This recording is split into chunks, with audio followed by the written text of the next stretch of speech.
Tercero, el segundo de los tres espíritus.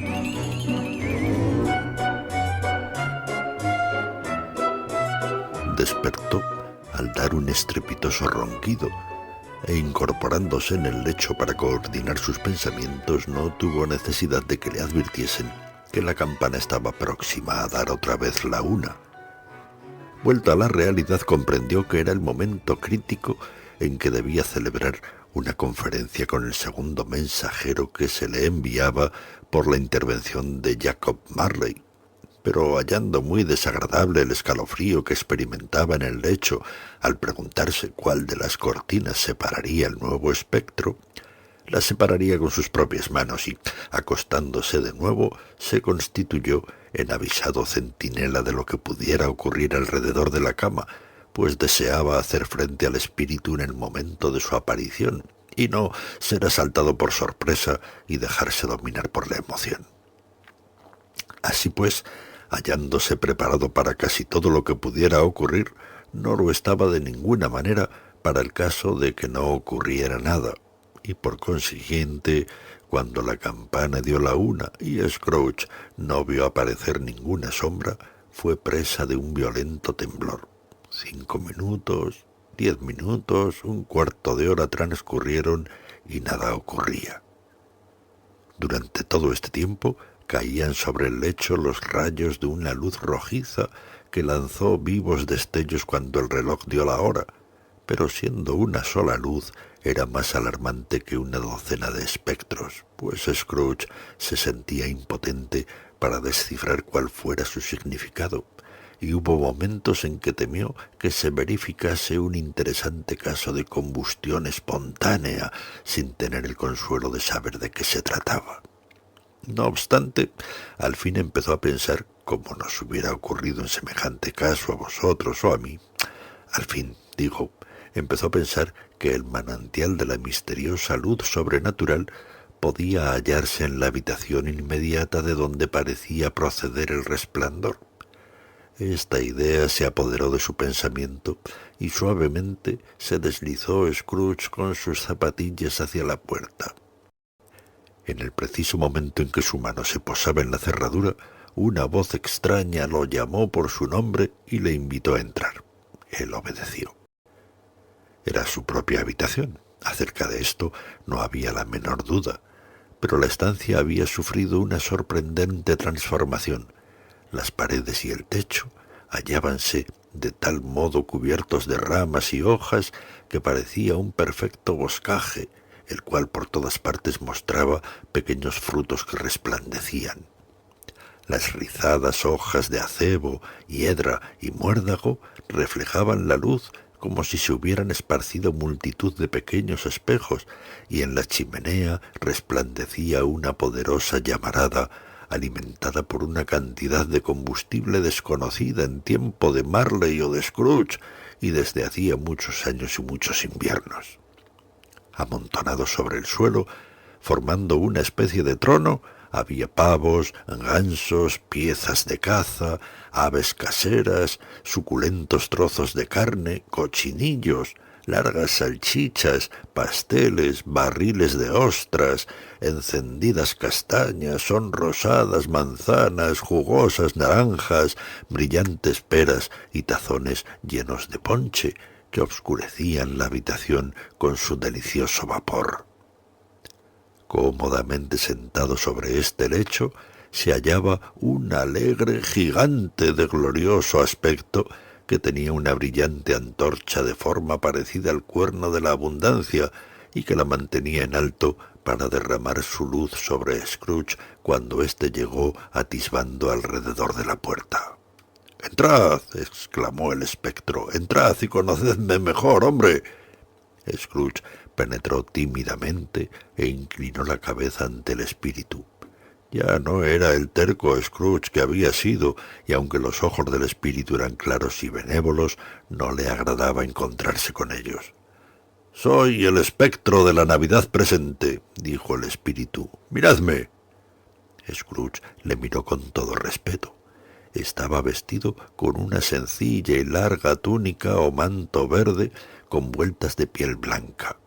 Esta vestidura colgaba sobre su figura con tal negligencia que se le veía el robusto pecho desnudo como si no se cuidara de mostrarlo ni de ocultarlo con ningún artificio.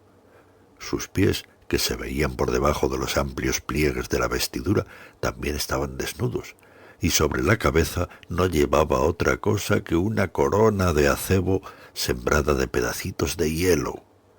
Sus negros rizos eran abundantes y sueltos, tan agradables como su rostro alegre, su mirada viva, su mano abierta, su armoniosa voz, su desenvoltura y su simpático aspecto. Ceñida a la cintura llevaba una antigua vaina de espada, pero en ella no había arma ninguna y la antigua vaina se hallaba mohosa.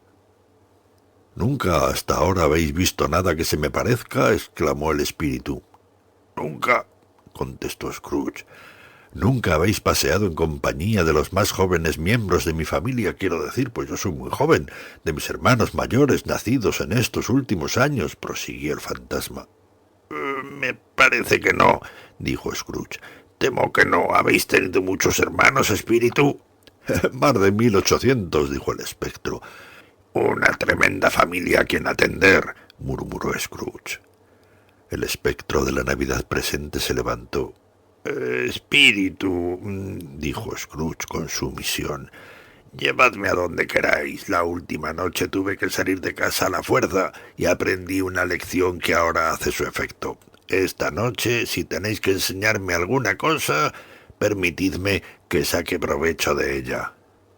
«Tocad mi vestido». Scrooge lo tocó, apretándolo con firmeza.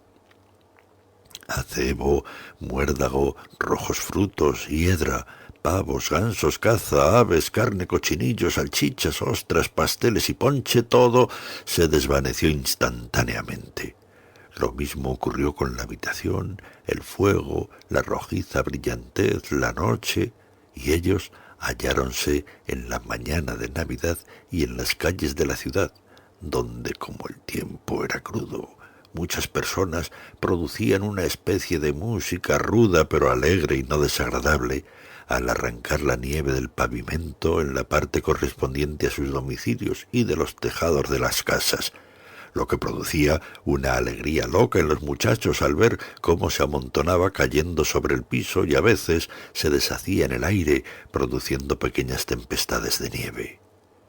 Las fachadas de las casas parecían negras, y más negras aún en las ventanas, contrastando con la tersa y blanca sábana de nieve que cubría los tejados y con la nieve más sucia que se extendía por el suelo y que había sido hollada en profundos surcos por las pesadas ruedas de carros y camiones. Surcos que se cruzaban y se volvían a cruzar unos a otros cientos de veces en las bifurcaciones de las calles amplias, y formaban intrincados canales difíciles de trazar en el espeso fango amarillo y en el agua llena de hielo. El cielo estaba sombrío, y las calles más estrechas se hallaban ahogadas por la oscura niebla, medio deshelada, medio glacial, cuyas partículas más pesadas descendían en una llovizna de átomos fuliginosos como si todas las chimeneas de la Gran Bretaña se hubieran incendiado a la vez y estuvieran lanzándose el contenido de sus hogares. Nada de alegre había en el clima de la ciudad, y sin embargo notábase un aire de júbilo que el más diáfano aire estival y el más brillante sol del estío en vano habrían intentado difundir. En efecto, los que maniobraban con las palas en lo alto de los edificios estaban animosos y llenos de alegría.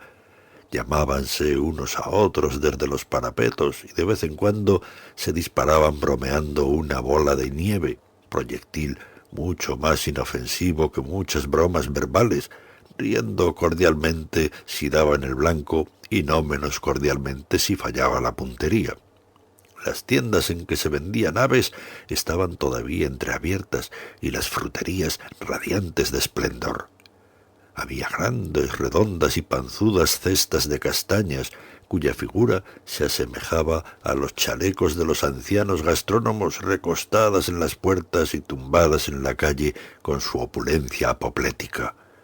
Había rojizas, morenas y anchas cebollas de España, brillando en la gordura de su desarrollo como frailes españoles y haciendo guiños en sus bazares con socarronería retozona a las muchachas que pasaban por su lado y mirando humildemente al muérdago que colgaba en lo alto. Había peras y manzanas formando altas pirámides apetitosas. Había racimos de uvas que la benevolencia de los fruteros había colgado de magníficos ganchos para que las bocas de los transeúntes pudieran hacerse agua al pasar. Había montones de avellanas, mohosas y oscuras, cuya fragancia hacía recordar antiguos paseos por el medio de bosques y agradables marchas hundiendo los pies hasta los tobillos en hojas marchitas. Había naranjas y limones que en la gran densidad de sus cuerpos jugosos pedían con urgencia ser llevados a casa en bolsas de papel y comidos después del almuerzo, y había pescados de oro y de plata. Pues, ¿y las tiendas de comestibles? ¡Oh, las tiendas de comestibles! Estaban próximas a cerrar, con las puertas entornadas, pero a través de las rendijas daba gusto mirar.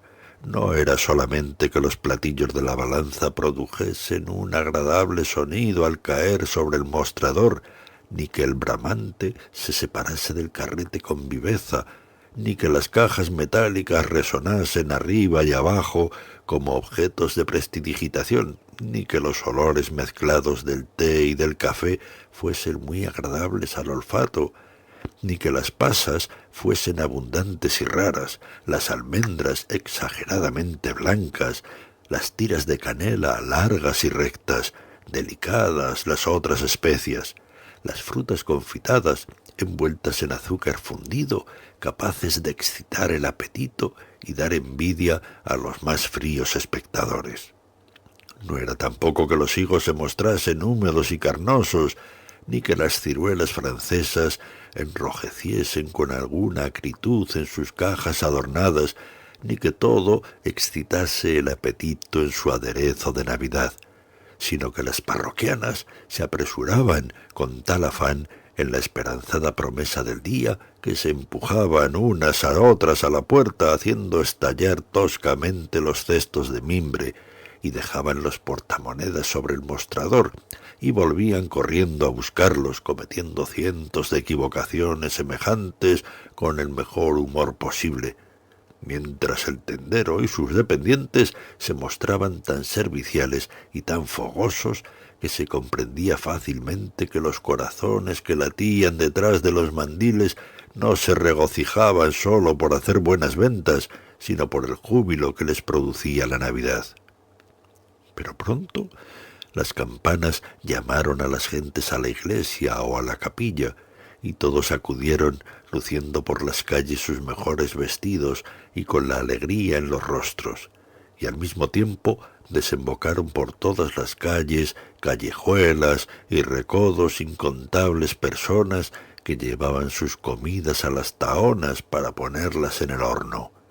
La vista de aquellas pobres gentes de buen humor pareció interesar muchísimo al espíritu, pues permaneció detrás de Scrooge a la puerta de una tahona, y levantando las tapaderas de las cazuelas conforme pasaban por su lado los que las llevaban, rociaba las comidas con el incienso de su antorcha, que era verdaderamente extraordinaria, pues una o dos veces que se cruzaron palabras airadas entre algunos portadores de comidas por haberse empujado mutuamente, el espíritu derramó sobre ellos algunas gotas de líquido procedente de la antorcha, e inmediatamente recobraron su buen humor, pues decían que era una vergüenza disputar el día de Navidad. Y nada más puesto en razón, señor. Cesaron de tocar las campanas y los tahoneros cerraron, y sin embargo era de admirar cómo desaparecía, por efecto de la confección de aquellas comidas, la mancha de humedad que coronaba todos los hornos, cuyo pavimento echaba humo como si estuvieran asándose hasta sus piedras. —¿Hay algún aroma peculiar en el líquido de vuestra antorcha con el que rociáis? —preguntó Scrooge. —Sí, el mío. —¿Ejerce influencia sobre las comidas en este día? —En todas, sobre todo en las de los pobres. ¿Por qué sobre todo hablar de los pobres?, preguntó Scrooge. Porque son los que más lo necesitan. Espíritu, dijo Scrooge, después de reflexionar un momento. Me admira que de todos los seres que viven en este mundo que habitamos, solo vos deseéis limitar a estas gentes las ocasiones que se les ofrecen de inocente alegría. —¿Yo? —gritó el espíritu. —Sí, porque les priváis de trabajar cada 7 días, con frecuencia el único día en que pueden decir verdaderamente que comen, ¿no es cierto? —dijo Scrooge. —¿Yo? —gritó el espíritu. —Procuráis que cierren los hornos el 7º día —dijo Scrooge—, y es la misma cosa. —¿Yo? —exclamó el espíritu. —Perdonadme si estoy equivocado. Se hace en vuestro nombre, o por lo menos el nombre de vuestra familia —dijo Scrooge. —Hay algunos seres sobre la tierra —replicó el espíritu— que pretenden conocernos y que realizan sus acciones de pasión, orgullo, malevolencia, odio, envidia, santurronería y egoísmo en nuestro nombre, y que son tan extraños para nosotros y para todo lo que con nosotros se relaciona como si nunca hubieran vivido. Acordaos de ello y cargad la responsabilidad sobre ellos y no sobre nosotros. Scrooge prometió lo que el espíritu le pedía y siguieron adelante, invisibles como habían sido antes, hacia los suburbios de la ciudad. Era una notable cualidad del espectro que Scrooge había observado a la puerta del tahonero, que a pesar de su talla gigantesca podía amoldarse a cualquier sitio con comodidad y que como un ser sobrenatural se hallaba en cualquier habitación baja de techo tan cómodamente como podía haber estado en un salón de elevadísimas paredes. Y ya fuese por el placer que el buen espíritu experimentaba al mostrar este poder suyo, ya por su naturaleza amable, generosa y cordial y su simpatía por los pobres, condujo a Scrooge derechamente a casa del dependiente de éste, pues allá fue en efecto llevando a Scrooge adherido a su vestidura. Al llegar al umbral, sonrió el espíritu y se detuvo para bendecir la morada de Bob Cratchit con las salpicaduras de su antorcha. Bob solo cobraba 15 bobs semanales cada sábado, solo embolsaba 15 ejemplares de su nombre, y sin embargo el espectro de la Navidad presente no dejó por ello de bendecir su morada, que se componía de 4 piezas. Entonces se levantó la señora Cratchit, esposa de Cratchit, vestida pobremente, con una bata a la cual había dado ya 2 vueltas, pero llena de cintas que no valdrían más de 6 peniques. Y en aquel momento estaba poniendo la mesa, ayudada por Belinda Cratchit, la segunda de sus hijas, también adornada con cintas, mientras Master Pedro Cratchit hundía un tenedor en una cacerola de patatas, llegándole a la boca las puntas de un monstruoso cuello planchado, que pertenecía a Bob y que se lo había cedido a su hijo y heredero para celebrar la festividad del día. Gozoso al hallarse tan elegantemente adornado y orgulloso de poder mostrar su figura en los jardines de moda. De pronto entraron llorando los 2 Cratchit más pequeños, varón y hembra, diciendo a gritos que desde la puerta de la tahona habían sentido el olor del ganso y habían conocido que era el suyo, y pensando en la comida, estos pequeños Cratchit se pusieron a bailar alrededor de la mesa y exaltaron hasta los cielos a Master Pedro Cratchit, mientras él, sin orgullo, aunque faltaba poco para que le ahogase el cuello, soplaba la lumbre hasta que las patatas estuvieron cocidas y en disposición de ser apartadas y peladas. —¿Dónde estará vuestro padre? —dijo la señora Cratchit—, y vuestro hermano Tiny Tim, y Marta, que el año pasado el día de Navidad estaba aquí ya hace media hora. —Aquí está Marta, mamá —dijo una muchacha, entrando al mismo tiempo que hablaba. —Aquí está Marta, mamá —gritaron los 2 Cratchit pequeños—. —¡Viva! ¡Tenemos un ganso, Marta! —Pero, hija mía, ¿cuánto has tardado? —dijo la señora Cratchit, besándola una docena de veces y quitándole el velo y el sombrero con sus propias manos solícitamente. —He tenido que terminar una labor para tener libre la mañana, mamá —replicó la muchacha. —Bueno, es que nunca creí que vinieses tan tarde. Acércate a la lumbre, hija mía, y caliéntate. Dios te bendiga. «No, no, ya viene papá», gritaron los dos pequeños Cratchit, que danzaban de un lado para otro. «¡Escóndete, Marta, escóndete!». Escondióse Marta y entró Bob, el padre, con la bufanda colgándole lo menos 3 pies por la parte anterior y su traje muy usado, pero limpio y zurcido, de modo que presentaba un aspecto muy favorable. Traía sobre los hombros a Tiny Tim. Pobre Tiny Tim. Tenía que llevar una pequeña muleta y los miembros sostenidos por un aparato metálico. «¿Dónde está Marta?», gritó Bob Cratchit, mirando a su alrededor. «No ha venido», dijo la señora Cratchit. «No ha venido», dijo Bob, con una repentina desilusión en su entusiasmo, pues había sido el caballo de Tim al recorrer todo el camino desde la iglesia y había llegado a casa dando saltos. «No haber venido siendo el día de Navidad». A Marta no le gustó ver a su padre desilusionado a causa de una broma, y salió prematuramente de detrás de la puerta echándose en sus brazos, mientras los dos pequeños Cratchit empujaron a Tiny Tim y le llevaron a la cocina para que oyese cantar el pudding en la cacerola. «¿Y cómo se ha portado Tiny Tim?», preguntó la señora Cratchit después de burlarse de la credulidad de Bob y cuando éste hubo estrechado a su hija contra su corazón. «Muy bien», dijo Bob, «muy bien. Se ha hecho algo pensativo y se le ocurren las más extrañas cosas que ha oído. Al venir a casa me decía que quería que la gente le viese en la iglesia porque él era un inválido y sería muy agradable para todos recordar el día de Navidad al que había hecho andar a los cojos y había dado la vista a los ciegos». La voz de Bob era temblorosa al decir eso, y tembló más cuando dijo que Tiny Tim crecía en fuerza y vigor. Oyóse su activa muleta sobre el pavimento, y antes de que se oyera una palabra más, reapareció Tiny Tim, escoltado por su hermano y su hermana, que le llevaron a su taburete junto a la lumbre. Mientras Bob, remangándose los puños, pobrecillo, como si fuese posible estropearlos más, confeccionaba una mixtura con ginebra y limón y la agitaba una y otra vez, colocándola después en el antehogar para que cociese a fuego lento. Máster Pedro y los dos ubicuos Cratchit pequeños fueron en busca del ganso, con el cual aparecieron enseguida en solemne procesión. Tal bullicio se produjo entonces que creyérase el ganso la más rara de todas las aves, un fenómeno con plumas, ante el cual fuese cosa corriente un cisne negro, y en verdad que en aquella casa era ciertamente extraordinario. La señora Cratchit calentó la salsa, ya preparada en una cacerolita. Máster Pedro mojó las patatas con vigor increíble.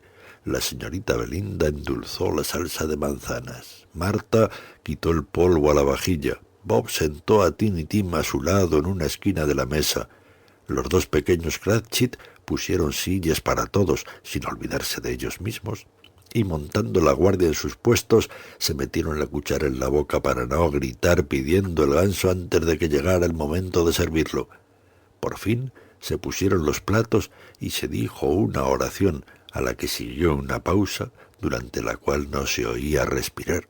Cuando la señora Cratchit, examinando el trinchante, se disponía a hundirlo en la pechuga, pero cuando lo hizo y salió del interior del ganso un borbotón de relleno, un murmullo de placer se alzó alrededor de la mesa, y hasta Tiny Tim, animado por los pequeños Cratchit, golpeó en la mesa con el mango de su cuchillo y gritó débilmente «¡Viva!».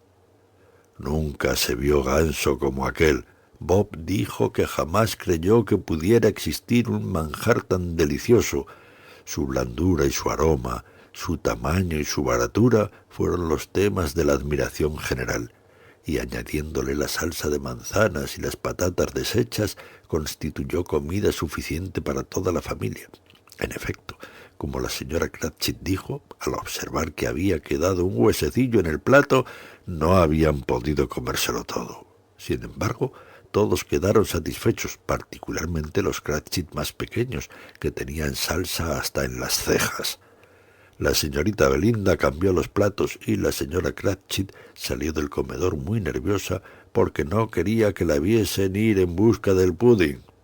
Entonces los comensales supusieron toda clase de horrores, que no estuviera todavía bastante hecho, que se rompiera al llevarlo a la mesa, que alguien hubiera escalado la pared del patio y lo hubiera robado mientras estaban entusiasmados con el ganso. Ante esta suposición, los dos pequeños Cratchit se pusieron pálidos. «¡Atención! ¡Una gran cantidad de vapor! El pastel estaba ya fuera del molde. Un olor a tela mojada. Era el paño que le envolvía. Un olor apetitoso que hacía recordar al fondista, al pastelero de la casa de al lado y a la planchadora. Era el pudding». Al medio minuto entró la señora Cratchit con el rostro encendido, pero sonriendo orgullosamente, con el pudding que parecía una bala de cañón duro y macizo, lanzando las llamas que producía la 20ª parte de media copa de aguardiente inflamado y embellecido con una rama del árbol de Navidad clavada en la cúspide. ¡Oh, admirable pudding! Bob Cratchit dijo con toda seriedad que lo estimaba como el éxito más grande conseguido por la señora Cratchit desde que se casaron. La señora Cratchit dijo que no podía calcular lo que pesaba el pudding y confesó que había tenido sus dudas acerca de la cantidad de harina. Todos tuvieron algo que decir al respecto de él, pero ninguno dijo, ni lo pensó siquiera, que era un pudding pequeño para una familia tan numerosa. Ello habría sido una gran herejía. Los Cratchit hubiéranse ruborizado de insinuar semejante cosa. Por fin se terminó la comida, alzóse el mantel, se limpió el hogar y se encendió fuego, y después de beber en el jarro el ponche confeccionado por Bob y que se consideró excelente, pusiéronse sobre la mesa manzanas y naranjas y una pala llena de castañas sobre la lumbre. Después toda la familia Cratchit se colocó alrededor del hogar, formando lo que Bob llamaba un círculo, queriendo decir semicírculo, y cerca de él se colocó toda la cristalería, 2 vasos y una flanera sin mango. No obstante, tales vasijas servían para beber el caliente ponche, también como habrían servido copas de oro, y Bob lo sirvió con los ojos resplandecientes, mientras las castañas sobre la lumbre crujían y estallaban ruidosamente. Entonces Bob brindó: «Felices Pascuas para todos nosotros, hijos míos, y que Dios nos bendiga», lo cual repitió toda la familia. «¡Que Dios nos bendiga!», dijo Tiny Tim, el último de todos. Estaba sentado, arrimadito a su padre, en su taburete. Bob puso la débil manecita del niño en la suya con todo cariño, deseando retenerle junto a sí, como temiendo que se lo pudiesen arrebatar. «Espíritu», dijo Scrooge, con un interés que nunca había sentido hasta entonces, «decidme si Tiny Tim vivirá». «Veo un asiento vacante», replicó el espectro, «en la esquina del pobre hogar y una muleta sin dueño cuidadosamente preservada. Si tales sombras permanecen inalteradas por el futuro, el niño morirá». «No, no, oh no, espíritu amable, decid que se evitará esa muerte». «Si tales sombras permanecen inalteradas por el futuro, ningún otro de mi raza», replicó el espectro, «le encontrará aquí. ¿Y qué? Si él muere, hará bien, porque así disminuirá el exceso de población». Scrooge bajó la cabeza al oír sus propias palabras repetidas por el espíritu y se sintió abrumado por el arrepentimiento y el pesar. «Hombre», dijo el espectro, «si sois hombre de corazón y no de piedra, prescindid de esa malvada hipocresía hasta que hayáis descubierto cuál es el exceso y dónde está. ¿Vais a decir cuáles hombres deben vivir y cuáles hombres deben morir? Quizás a los ojos de Dios vos sois más indigno y menos merecedor de vivir que millones de niños como el de ese pobre hombre. Oh Dios, oír al insecto sobre la hoja, decidir acerca de la vida de sus hermanos hambrientos». Scrooge se inclinó ante la represión del espíritu y tembloroso bajó la vista hacia el suelo. Pero la levantó rápidamente al oír pronunciar su nombre. «El señor Scrooge», dijo Bob, «brindemos por el señor Scrooge que nos ha procurado esta fiesta». «En verdad que nos ha procurado esta fiesta», exclamó la señora Cratchit sofocada. «Quisiera tenerle delante para que la celebrase y estoy segura de que se le iba a abrir el apetito». «Querida», dijo Bob, «los niños, es el día de Navidad». «Es preciso, en efecto, que sea el día de Navidad», dijo ella, para beber a la salud de un hombre tan odioso, tan avaro, tan duro, tan insensible como el señor Scrooge. Ya le conoces, Roberto, nadie le conoce mejor que tu pobrecillo. Querida, fue la dulce respuesta de Bob, es el día de Navidad. Beberé a su salud por ti, por ser el día que es, dijo la señora Cratchit, no por él. Que viva muchos años, que tenga felices Pascuas y feliz Año Nuevo. Él vivirá muy alegre y muy feliz, sin duda alguna. Los niños brindaron también. Fue de todo lo que hicieron lo único que no tuvo cordialidad.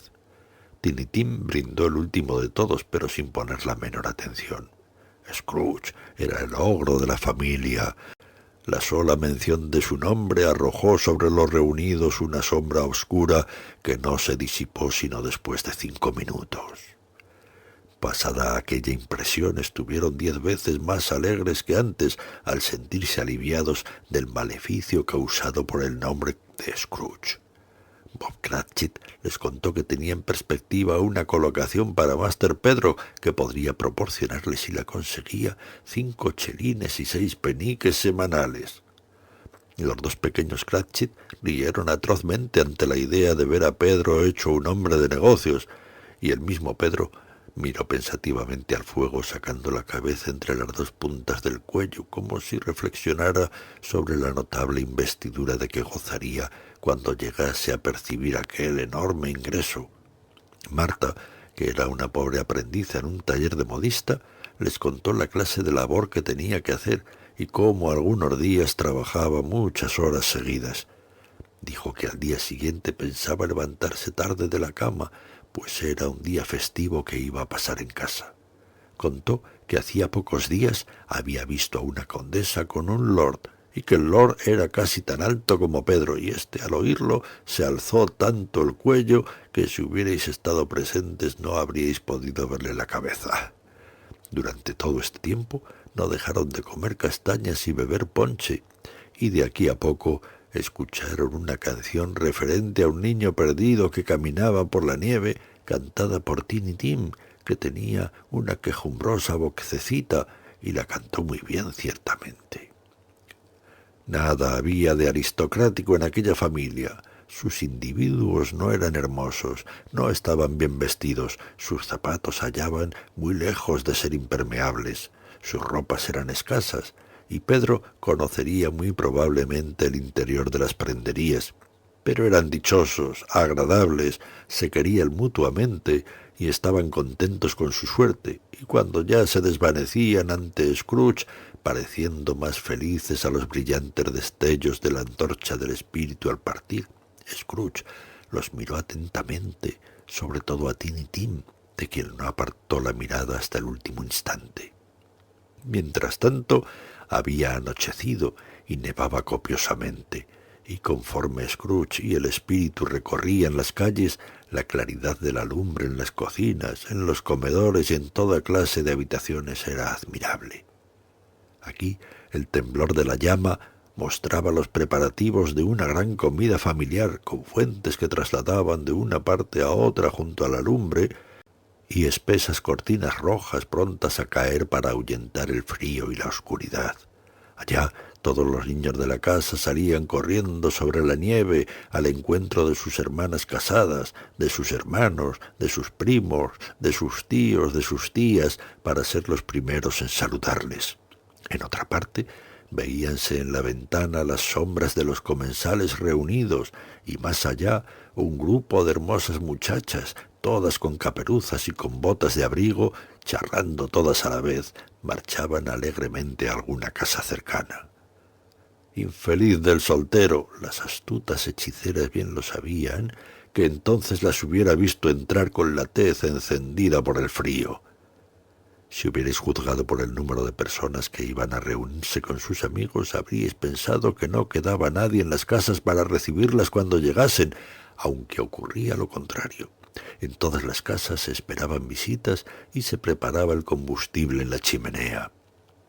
Cuán satisfecho estaba el espectro, cómo desnudaba la amplitud de su pecho y abría su espaciosa mano, derramando con generosidad su luciente y sana alegría sobre todo cuanto se hallaba a su alcance.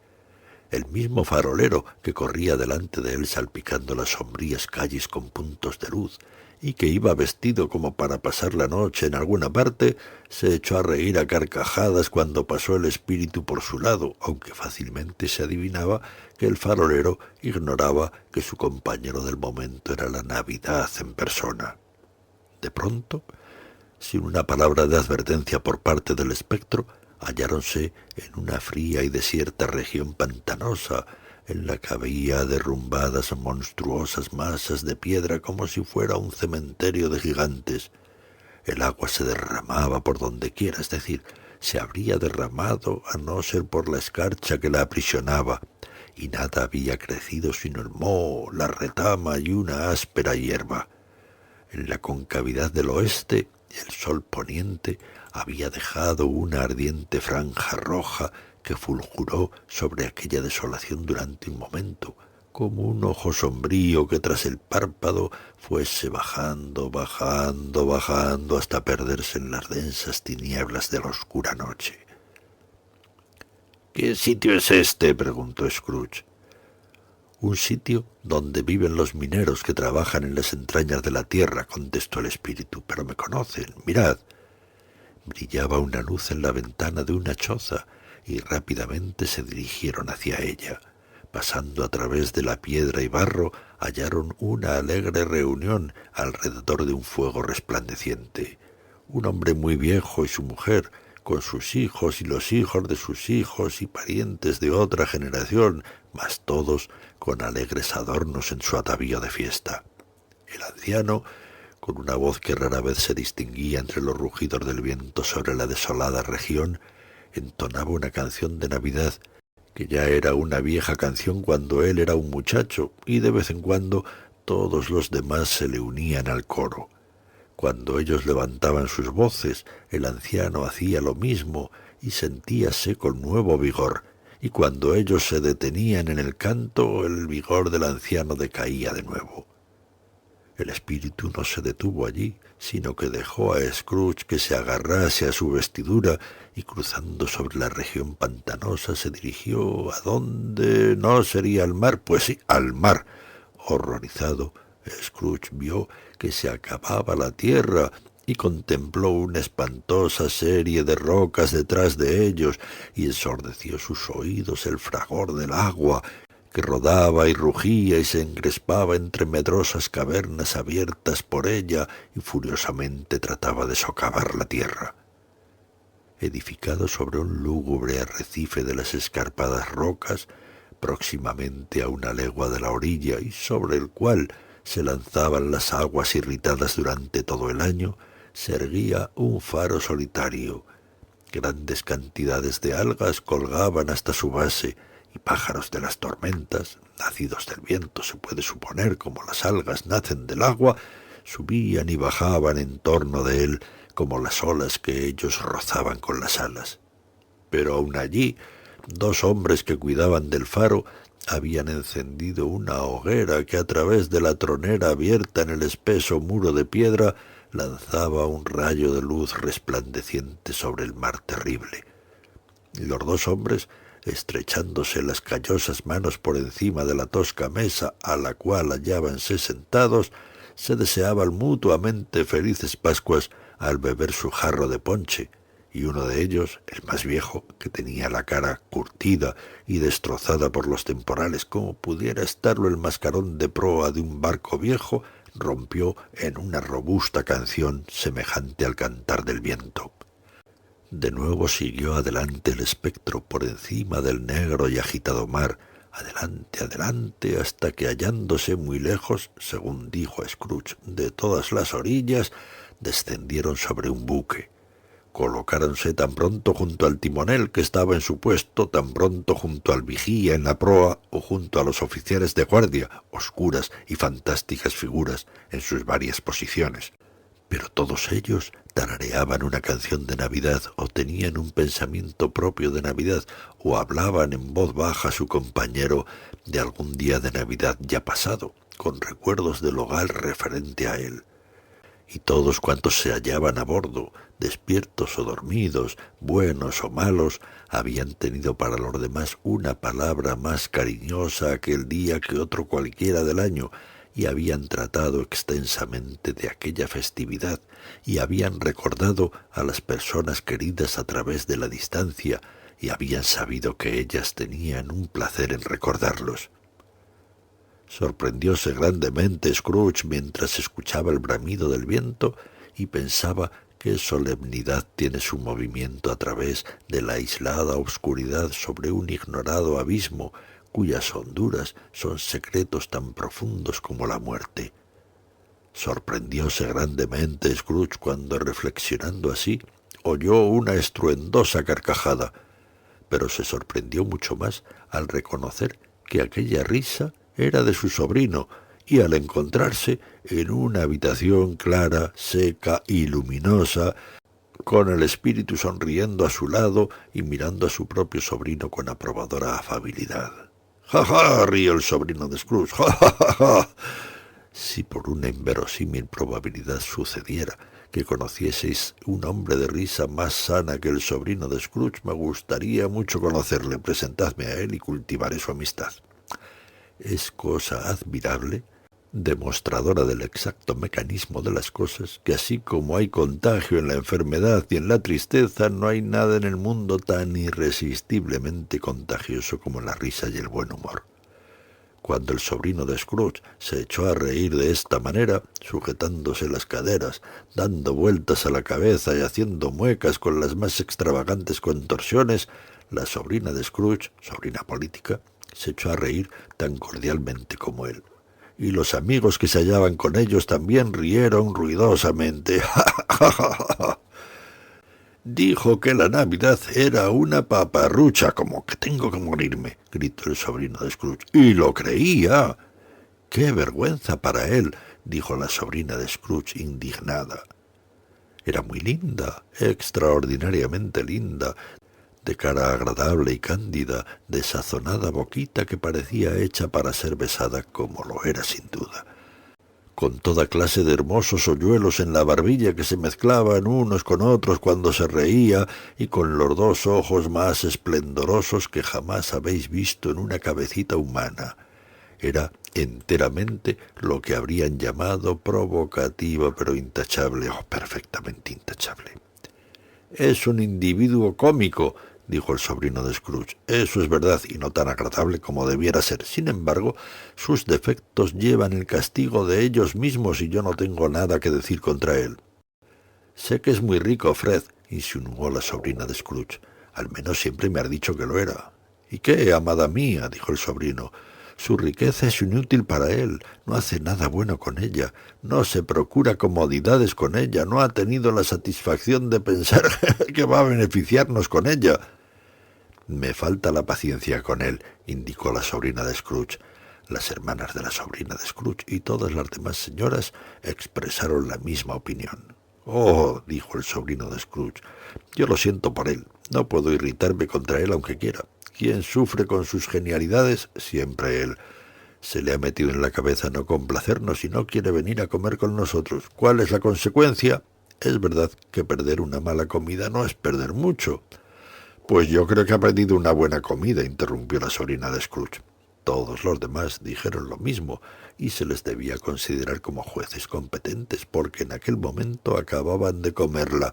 Los postres estaban ya sobre la mesa, y todos habíanse reunido alrededor de la lumbre. «Bueno, me alegra mucho oírlo», dijo el sobrino de Scrooge, «porque no tengo mucha confianza en estas jóvenes amas de casa. ¿Qué opinas, Topper?» Topper tenía francamente fijos los ojos en una de las hermanas de la sobrina de Scrooge, y contestó que un soltero era un infeliz paria que no tenía derecho a emitir su opinión respecto del asunto. Y enseguida la hermana de la sobrina de Scrooge, la regordeta, con el camisolín de encaje, no la de las rosas, se ruborizó. «Continúa, Fred», dijo la sobrina de Scrooge, palmoteando. «Ese nunca termina lo que empieza a decir, es un muchacho ridículo». El sobrino de Scrooge soltó otra carcajada, y como era imposible evitar el contagio, aunque la hermana regordeta trató con dificultad de hacerlo, oliendo vinagre aromático, el ejemplo de él fue seguido unánimemente. Solamente iba a decir, continuó el sobrino de Scrooge, que la consecuencia de disgustarse con nosotros y no divertirse con nosotros es, según creo, que pierde algunos momentos agradables que no le habrían perjudicado. Estoy seguro de que pierde más agradables compañeros que los que puede encontrar en sus propios pensamientos, en su viejísimo despacho o en sus polvorientas habitaciones. Me propongo darle igual ocasión todos los años, le agrade o no le agrade, porque le compadezco.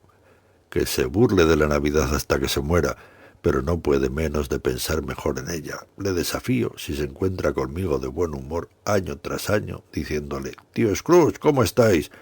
Si solo eso le hace dejar a su pobre dependiente 50 libras, ya es algo, y creo que ayer le conmoví. Al oír que había conmovido a Scrooge, rieron los demás, pero como Fred tenía corazón sencillo y no se preocupaba mucho del motivo de la risa con tal de ver alegres a los demás, el sobrino de Scrooge les animó a divertirse haciendo circular la botella alegremente. Después del té hubo un poco de música, pues formaban una familia de músicos, y os aseguro que eran entendidos, especialmente Topper, que hizo sonar el bajo como los buenos, sin que se le hincharan las venas de la frente ni se le pusiera roja la cara. La sobrina de Scrooge tocó bien el arpa, y entre otras piezas tocó un aria sencilla, una nonada, aprendí a tararearla en 2 minutos, que había sido la canción favorita de la niña, que sacó Scrooge de la escuela, como recordó el espectro de la Navidad pasada. Cuando sonó aquella música, todas las cosas que el espectro habría mostrado se agolparon a la imaginación de Scrooge. Se enterneció más y más, y pensó que si hubiera escuchado aquello con frecuencia años antes, podía haber cultivado la bondad de la vida con sus propias manos para su felicidad, sin recurrir a la azada del sepulturero que enterró a Jacob Marley. Pero no dedicaron toda la noche a la música. Al poco rato jugaron a las prendas, pues es bueno sentirse niños algunas veces, y nunca mejor que en Navidad, cuando su mismo poderoso fundador era un niño. Basta. Luego se jugó a la gallina ciega, y sin duda alguien parecía no ver. Y tan pronto creo que Topper estaba realmente ciego como creo que tenía ojos hasta en las botas. Mi opinión es que había acuerdo entre él y el sobrino de Scrooge y que el espectro de la Navidad presente lo sabía. Su proceder respecto a la hermana regordeta, la del camisolín de encaje, era un ultraje a la credulidad de la naturaleza humana, dando puntapiés a los utensilios del hogar, tropezando con las sillas, chocando contra el piano, metiendo la cabeza entre los cortinones. A donde quiera que fuese ella, siempre ocurría lo mismo, siempre sabía dónde estaba la hermana regordeta. Nunca cogía a otra cualquiera. Si os hubierais puesto delante de él, como hicieron algunos de ellos, con intención, habría fingido que iba a apoderarse de vosotros, lo cual habría sido una afrenta para vuestra comprensión, e instantáneamente se habría ladeado en dirección de la hermana regordeta. A menudo gritaba ella que eso no estaba bien, y realmente no lo estaba, pero cuando por fin la cogió, cuando a pesar de todos los crujidos de la seda y de los rápidos revoloteos de ella para huir, consiguió alcanzarla en un rincón donde no tenía escape, entonces su conducta fue verdaderamente execrable, porque con el pretexto de no conocerla, juzgó necesario tocar su cofia y además asegurarse de su identidad, oprimiendo cierto anillo que tenía en un dedo y cierta cadena que le rodeaba el cuello. Todo eso era vil, monstruoso. Sin duda ella le dijo su opinión respecto de ello, pues cuando le correspondió a otro el ser ciego, ambos se hallaban contándose sus confidencias detrás de un cortinón. La sobrina de Scrooge no tomaba parte en el juego de la gallina ciega.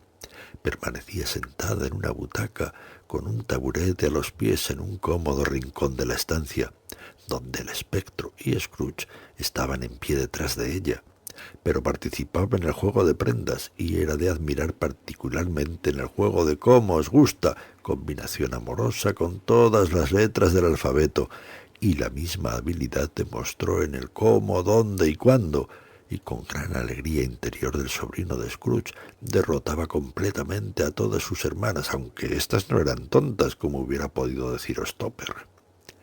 Habría allí 20 personas, jóvenes y viejos, pero todos jugaban, y lo mismo hizo Scrooge, quien, olvidando enteramente, tanto se interesaba por aquella escena, que su voz no sonaba en los oídos de nadie, decía en alta voz las palabras que había que adivinar, y muy a menudo acertaba, pues la aguja más afilada, la mejor de Whitechapel, con la garantía de no cortar el hilo, no era más aguda que Scrooge, aunque le conviniera parecer obtuso ante el mundo.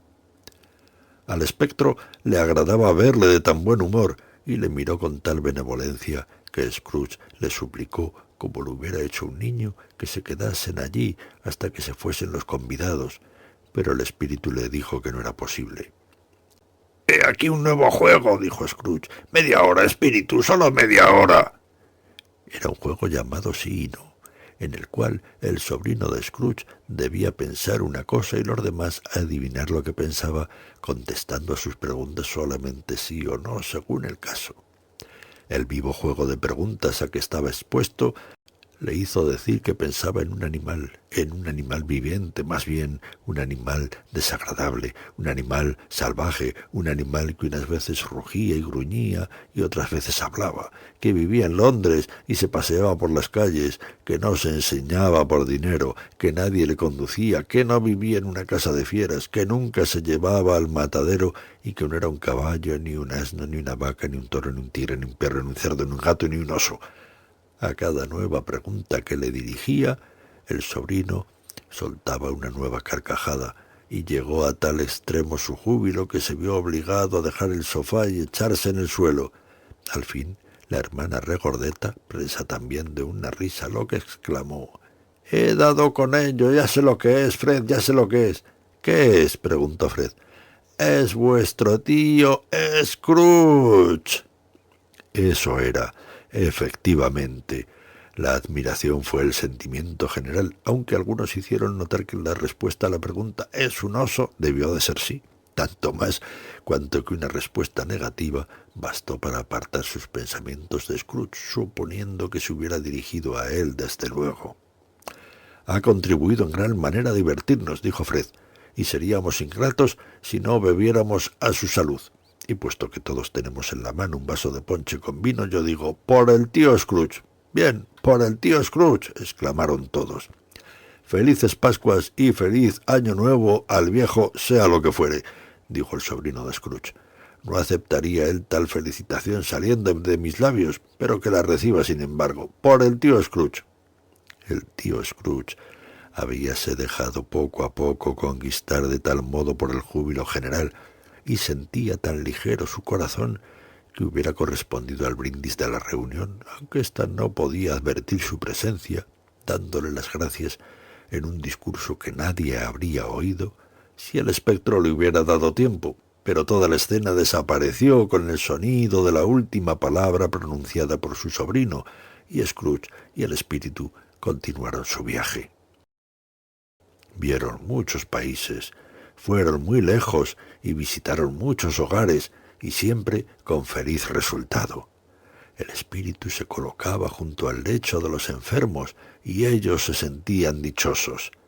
Si visitaba a los que se hallaban en el país extranjero, creíase en su patria. Si a los que luchaban contra la suerte, sentíase resignados y llenos de esperanza. Si se acercaba a los pobres, se imaginaban ricos. En las casas de caridad, en los hospitales, en las cárceles, en todos los refugios de la miseria donde el hombre orgulloso de su efímera autoridad no había podido prohibir la entrada y cerrar la puerta, al espíritu dejaba su bendición e instruía a Scrooge en sus preceptos. Fue una larga noche, si es que todo aquello sucedió en una sola noche, pero Scrooge dudó de ello, porque le parecía que se habían condensado varias navidades en el espacio de tiempo que pasaron juntos. Era extraño, sin embargo, que mientras Scrooge no experimentaba modificación en su forma exterior, el espectro se hacía más viejo, visiblemente más viejo. Scrooge había advertido tal cambio, pero nunca dijo nada hasta que al salir de una reunión infantil donde se celebraban los Reyes, Mirando al espíritu cuando se hallaban solo, notó que sus cabellos eran grises. —¿Es tan corta la vida de los espíritus? —preguntó Scrooge. —Mi vida sobre este globo es muy corta —replicó el espectro—. Esta noche termina. —¿Esta noche? —Esta noche a las 12. Escuchad, la hora se acerca. En aquel momento las campanas daban las 11:75. —Perdonadme si soy indiscreto al hacer tal pregunta —dijo Scrooge, mirando atentamente la túnica del espíritu—, pero veo algo extraño que no os pertenece saliendo por debajo de vuestro vestido. ¿Es un pie o una garra? —Pudiera ser una garra a juzgar por la carne que hay encima —contestó con tristeza el espíritu—. Mirad. De los pliegues de su túnica hizo salir 2 niños miserables, abyectos, espantosos, horribles, repugnantes, que cayeron de rodillas a sus pies y se agarraron a su vestidura. —¡Oh, hombre, mira, mira a tus pies! —exclamó el espectro. Eran un niño y una niña, amarillos, flacos, cubiertos de harapos, ceñudos, feroces, pero postrados, sin embargo, en su abyección.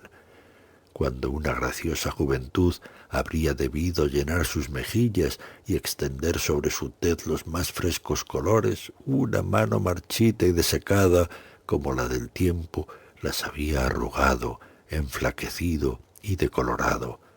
Donde los ángeles habrían debido reinar, los demonios se ocultaban para lanzar miradas amenazadoras.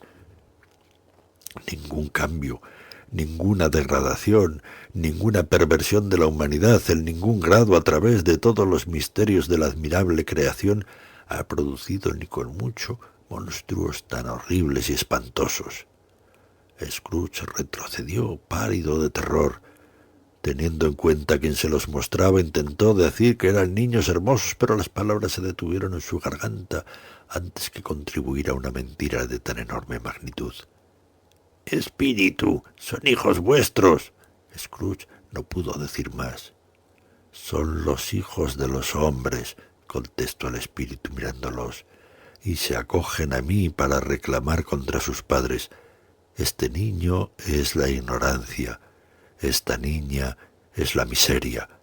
Guardaos de ambos y de toda su descendencia, pero sobre todo del niño, pues en su frente veo escrita la sentencia hasta que lo escrito sea borrado. —Niégalo —gritó el espíritu, extendiendo una mano hacia la ciudad—. Calumnia a los que te lo dicen. Eso favorecerá tus designios abominables, pero el fin llegará. —¿No tienen ningún refugio ni recurso? —exclamó Scrooge. —¿No hay cárceles? —dijo el espíritu, devolviéndole por última vez sus propias palabras—. ¿No hay casas de corrección? La campana dio las 12. Scrooge miró a su alrededor en busca del espectro y ya no le vio. Cuando la última campanada dejó de vibrar, recordó la predicción del viejo Jacob Marley y, alzando los ojos, vio un fantasma de aspecto solemne, vestido con una túnica con capucha, y que iba hacia él deslizándose sobre la tierra como se desliza la bruma.